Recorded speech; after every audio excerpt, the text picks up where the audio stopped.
नमस्कार दोस्तों।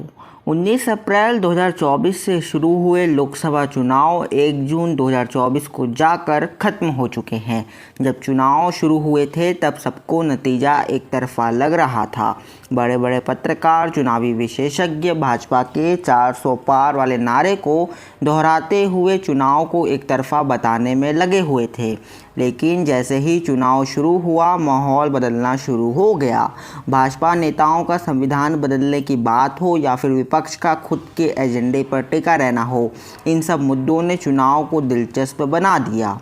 और जो लड़ाई कुछ महीने पहले तक एक तरफा नज़र आ रही थी, वो अब बराबर की नज़र आने लगी। हालांकि नतीजा 4 जून को आएंगे, लेकिन उसके पहले हुए एग्जिट पोल में लगभग सारे चैनलों ने बीजेपी को बहुमत का आंकड़ा दिया है। इतना ही नहीं, इनमें से भी अधिकतर चैनलों ने बीजेपी को 350 से लेकर 400 सीटें दी हैं, जिसका दावा बीजेपी चुनाव के शुरू से कर रही। यानी कि अब फिर से सवाल यही उठता है कि क्या बीजेपी इस स्थान पर कायम है जहां पर वो चुनाव के शुरू में थी? शायद नहीं। ये एग्जिट पोल है और एग्जिट पोल कई बार गलत साबित हो चुके हैं। चाहे वो दिसंबर में हुए मध्य प्रदेश, राजस्थान, छत्तीसगढ़ के चुनाव हो, चाहे वो बंगाल का विधानसभा चुनाव हो या फिर वो 2004 का लोकसभा चुनाव हो, एग्जिट पोल कई बार गलत साबित हुए हैं। यही कारण है कि जब तक नतीजा नहीं आ जाते, कोई अनुमान लगाना गलती साबित होगी।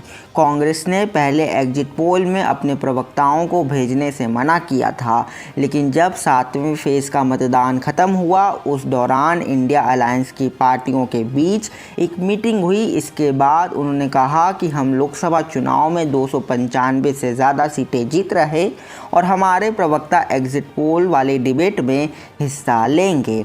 वहीं वोट प्रतिशत में आई गिरावट, प्रधानमंत्री के भाषण में आई गिरावट और विपक्ष द्वारा एक मजबूत कैंपेन चलाने के बावजूद अगर एग्जिट पोल बीजेपी के पक्ष में इतना बड़ा मैंडेट दे रहा तो उस पर सवालिया निशान ज़रूर खड़े होंगे। हालांकि बीजेपी काफ़ी मजबूत पार्टी है, जिसके पास खुद का संगठन है और जिसने 2019 में 300 सीटें पार करी हैं। तो अगर इस बार भी वो किसी बड़े मैंडेट से चुनाव जीत जाती है तो इसमें हैरानी वाली बात नहीं होनी चाहिए। बाकी चुनाव के नतीजे क्या रहेंगे, ये 4 जून को पता चल ही जाएंगे। जिस पर क्या है आपकी राय, कमेंट करके बताएं। और वीडियो अच्छा लगा तो लाइक करके चैनल को सब्सक्राइब कर लें और बने रहे हमारे साथ। मिलते हैं अगले वीडियो में। धन्यवाद।